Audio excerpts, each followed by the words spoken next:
আপনি বললেন এই রায়টা ফেয়ার হয়েছে, জাজমেন্ট ফেয়ার হয়েছে। আমরা যখন দেখেছি জামাত নেতাদের বিরুদ্ধে এই 1973 সালের যে আমাদের আন্তর্জাতিক আইনের যেটা রোম চুক্তির মাধ্যমে হয়েছে, এই একই ট্রাইব্যুনালে আপনাদের নেতাদের বিচার হয়েছে। প্রশ্ন হচ্ছে, আপনারা বলছেন যে আপনাদের নেতাদের বিরুদ্ধে যে বিচার হয়েছে সেটা ভালো ছিল না, ফেয়ার ছিল না, এখন ফেয়ার হয়েছে।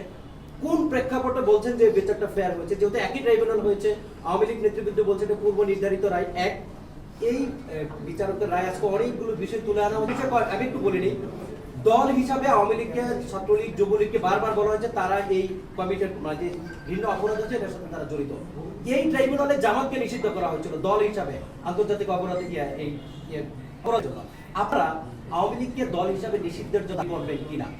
যেহেতু একটার মধ্যে অনেক লম্বা কথা হয়েছে, শর্ট বলি।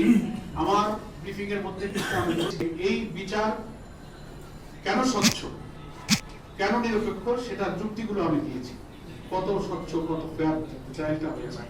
আর আমাদের নেতৃবৃন্দের বিচার কেন পক্ষপাত দুষ্ট হয়েছে, কেন এটা হয়েছে, কেন এটা বিচারের গণহত্যা হয়েছে, সেটারও ব্যাখ্যা আমি দিয়েছি। আমি রিপিট করতে চাই না।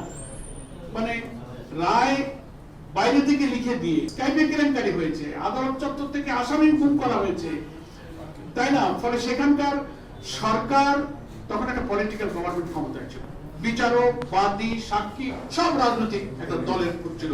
এখন তো কোনো পলিটিক্যাল গভর্নমেন্ট ক্ষমতায় নাই। এই বিচারকে স্বচ্ছ বলার একটা বড় লজিক যে এখন কোন সরকার রাজনৈতিক দলের নয়, এখন বিচার ব্যবস্থা স্বাধীন। কোন পলিটিক্যাল পার্টি ট্রাইব্যুনালের উপরে হস্তক্ষেপ করার কোনো সুযোগ নেই। এখন কোন রাজনৈতিক দল তো ক্ষমতায় নাই, সে সময় তারা নামভাবে হস্তক্ষেপ করেছে। আপনারা আজকে রায়ের মধ্যে দেখেছেন তো, শেখ হাসিনা ওই সময় কিভাবে ডিকটেট করছে, আমি ওকে ফাঁসি দেবো, যেমন এই করবো সে করবো। আমি প্রধানের সাথে কথা বলেছি, কি সব ভাষায় তার ডিকটেশন গুলো। হ্যাঁ, জাতিসংঘের রিপোর্টে মানবাধিকার গুম কমিশনের রিপোর্টে ডিটেলস আসছে। আমার মনে হয় আমরা সবাই সাংবাদিক সচেতন, ফলে প্রশ্নাতীত ভাবে এই বিচার হচ্ছে স্বচ্ছ। ঠিক আছে, ধন্যবাদ।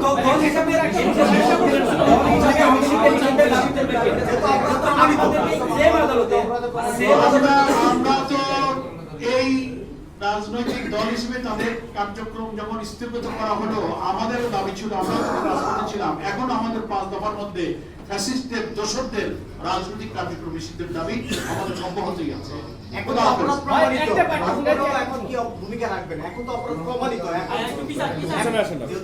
আদালত দেখবে, আমাদের দাবি অব্যাহত আছে এবং এগুলো কোর্টের ব্যাপার, আইন আছে। আওয়ামী লীগ গত 15 বছর জামায়াতের উপর যে ম্যাসাকার চালিয়েছে,